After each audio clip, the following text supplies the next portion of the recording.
আসসালামু আলাইকুম। আশা করি সকলে ভালো আছেন। আল্লাহ রাব্বুল আলামিন যেন সকলের খামারকে ভালো রাখে এবং যারা খামার পরিচালনা করতেছেন, খামারের মালিক, খামারের কর্মকর্তা যারা রয়েছেন, সকলকে যেন আল্লাহ রাব্বুল আলামিন সুস্থতা দান করেন, ভালো রাখেন, এই আশা কামনা রেখেই আমি আলোচনার সামনের দিকে যাচ্ছি। আজকে যে আলোচনা হবে সেটা আপনারা ইতিমধ্যে মোটামুটিভাবে বুঝতে পেরেছেন যে এই পালমো কেয়ার নিয়ে আলোচনা হবে।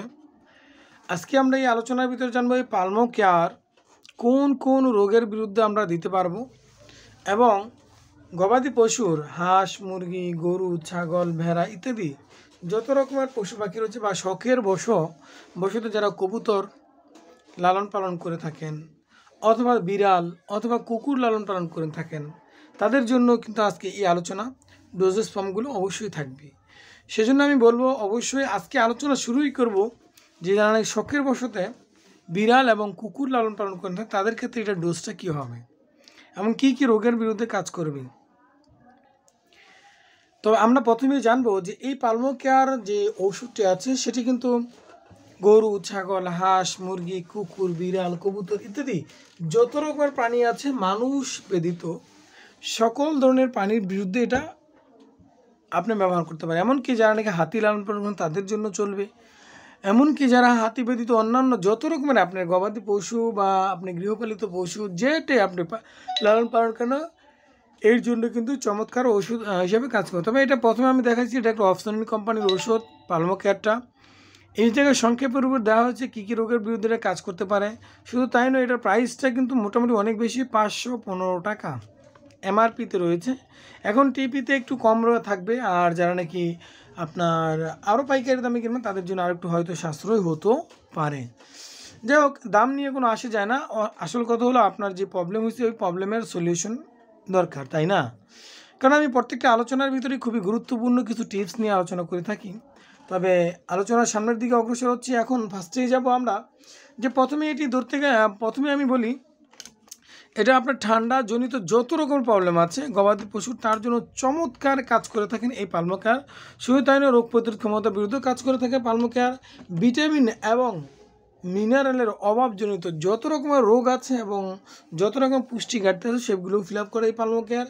শুধু তাই নয়, এই পালমো কেয়ার গ্রহণে পশুর দুধ, মাংস এবং অন্যান্য শরীরের যত রকমের প্রভাব আছে দুধের বৃদ্ধি ঘটে, মাংসের বৃদ্ধি ঘটে। তো এই চমৎকার একটি ঔষধ নিয়ে, চমৎকার একটি ড্রাগস নিয়ে আমি আপনাদের সামনে আলোচনা করব। সেই আলোচনা করার পূর্বে আমি একটা অনুরোধ জানাবো, যারা নাকি আমার চ্যানেল আজকে নতুন এসেছেন আমি আশা রাখছি অবশ্যই সাবস্ক্রাইব করবেন।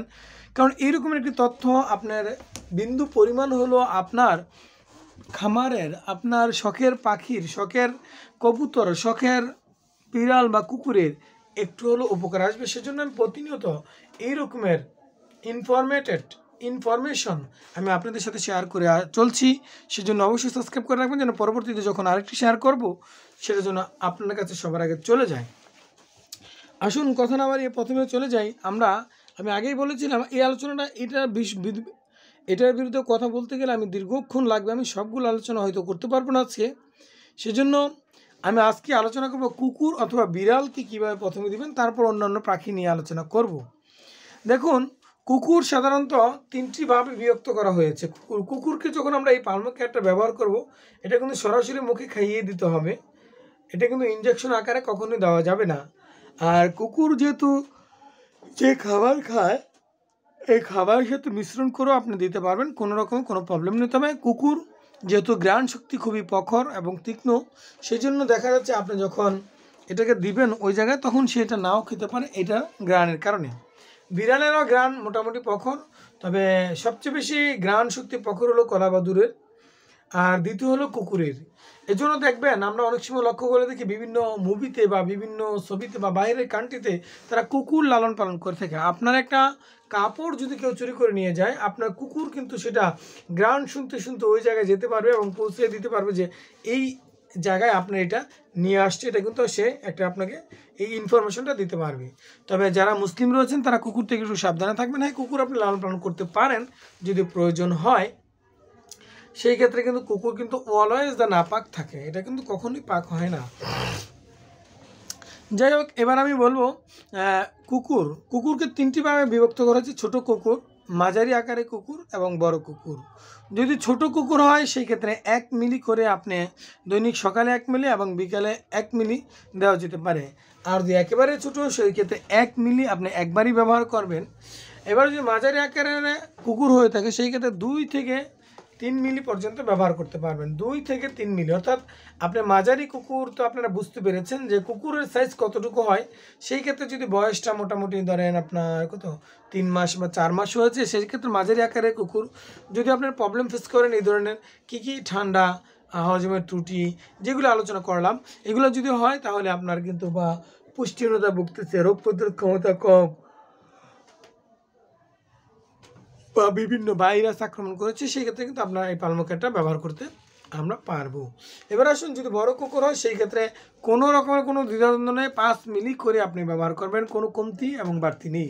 কারণ কুকুর সাধারণত সব মিলে যদি টোটাল একটা ওজন করতে যান তাহলে সেই ক্ষেত্রে দেখা যায় বড় কুকুর, সবচেয়ে বড় যে কুকুরগুলো হয় এগুলো সাধারণত ধরতে গেলে 15 কেজির মতো হতে পারে।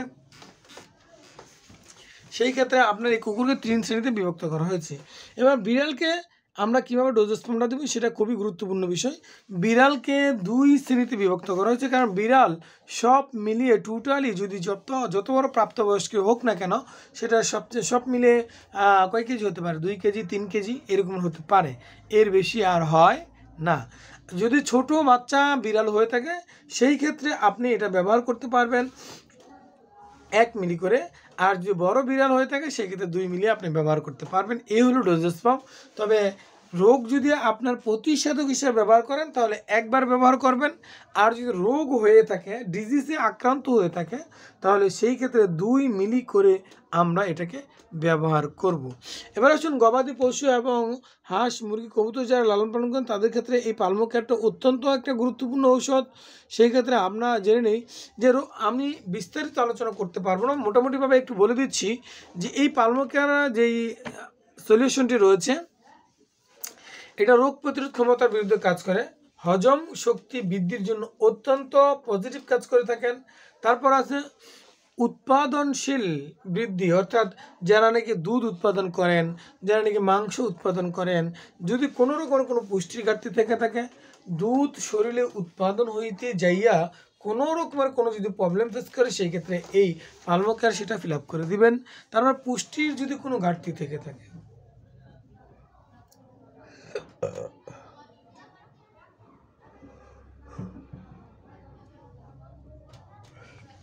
যদি পুষ্টির কোনো ঘাটতি থেকে থাকে সেই ক্ষেত্রে কিন্তু এই পালমো কেয়ারটি অত্যন্ত চমৎকার কাজ করে থাকবেন। শুধু তাই নয়, যদি বিশেষ করে যেসব গাভীর, আমরা যারা গরু লালন পালন করে থাকি, গাভীর জন্য এটা খুবই খুবই গুরুত্বপূর্ণ।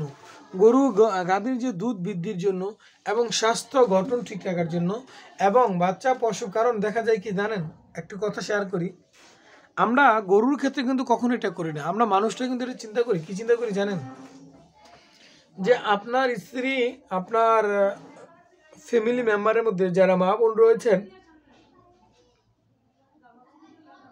একটি সন্তান নিয়েছেন কিন্তু পরবর্তী কিন্তু 2 বছর 3 বছর গ্যাপ দিয়ে তারপর দ্বিতীয়বার আরেকটা সন্তান নেওয়ার জন্য চেষ্টা করি, কিন্তু গবাদি পশুর ক্ষেত্রে কিন্তু আমরা তা করি না।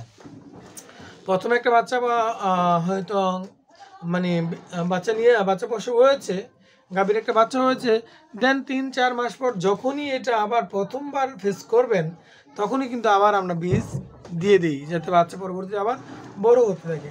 আপনি কি চিন্তা করেন চারটিখানি কথা, যে একটা বাচ্চা পূরণ হতে মানুষের ক্ষেত্রেই, মানুষ এত খাবার খাওয়ার পর, এত পুষ্টিকর খাবার খাওয়ার পর, আর গরু ছাগল যা খায় মানুষের উচ্ছিষ্ট অংশগুলো খায়, যেমন বিভিন্ন ছাল, আমরা যে খেয়ে বেশি হয় এগুলো তাদেরকে দিয়ে থাকি, সেই ক্ষেত্রে কি তাদের ঘাটতি পূরণ হয়?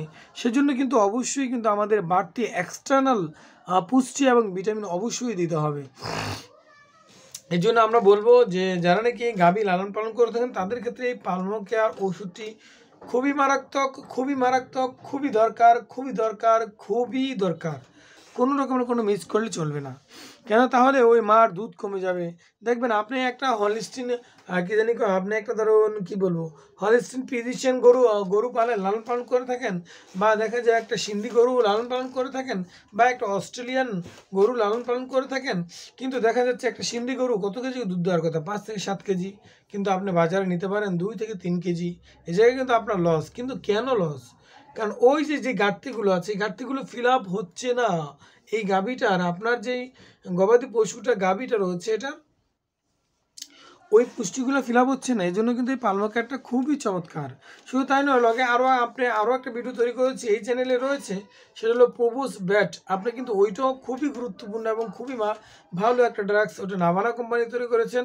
এটাতে এমন কোনো ভিটামিন নেই যে নেই তা বলা যাবে না, সব ধরনের ভিটামিন রয়েছে।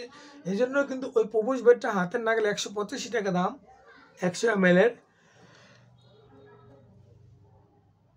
আপনারা যদি গবাদি পশুর ক্ষেত্রে নেন সেক্ষেত্রে 500 মিলিগ্রাম রয়েছে, 1 লিটার রয়েছে, এগুলো নিতে পারেন।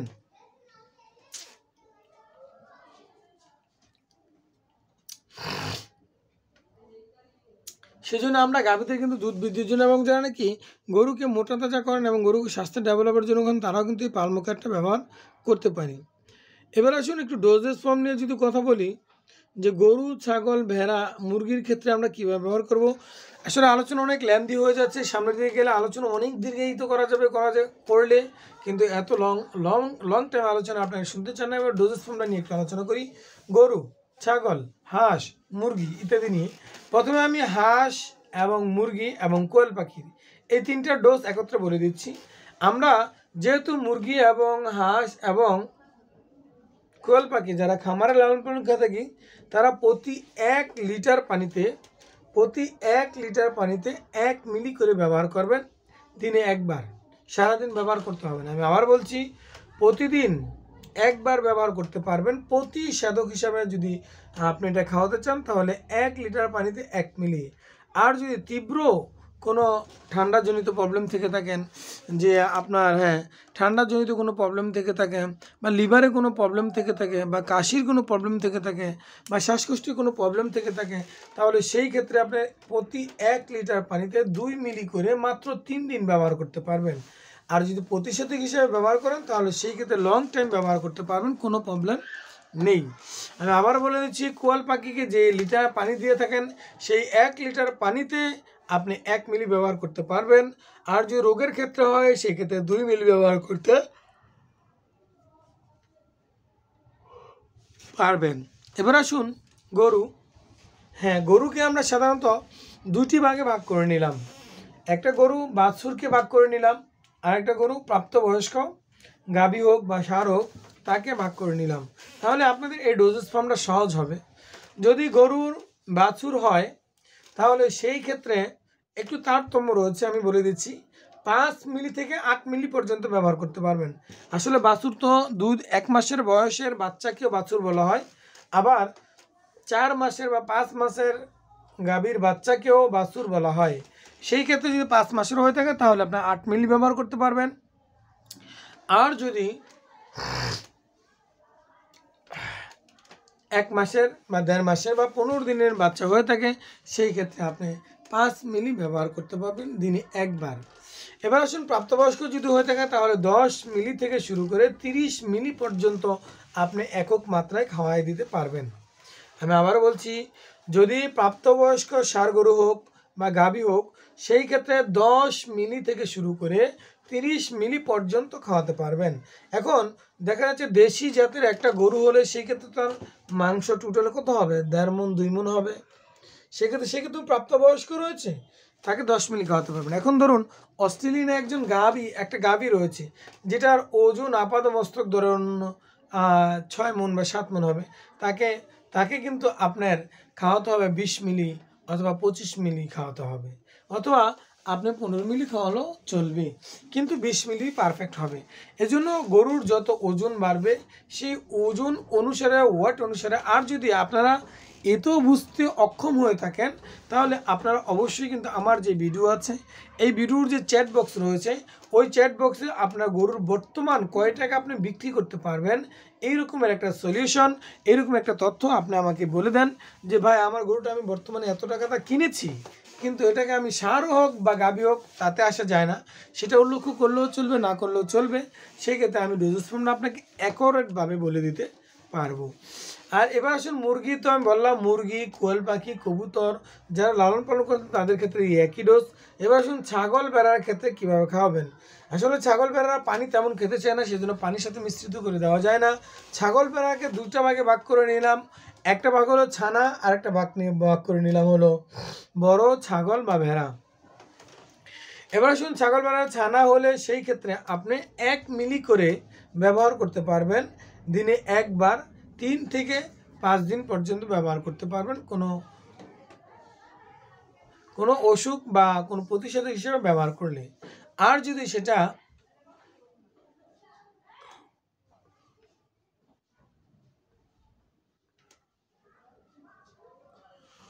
প্রাপ্তবয়স্ক হয়ে যাবে সেই ক্ষেত্রে 3 থেকে 6 মিলি পর্যন্ত ব্যবহার করতে পারবেন। আপনারা ইতিমধ্যে বুঝতে পেরেছেন 3 মিলি কাকে ব্যবহার করতে হবে, 4 মিলি কাকে ব্যবহার করতে হবে, 5 মিলি কাকে ব্যবহার করা যাবে এবং 6 মিলি কাকে ব্যবহার করা যাবে, সেটা আপনারা হয়তো আমার আলোচনার ভিতরে বুঝতে পেরেছেন।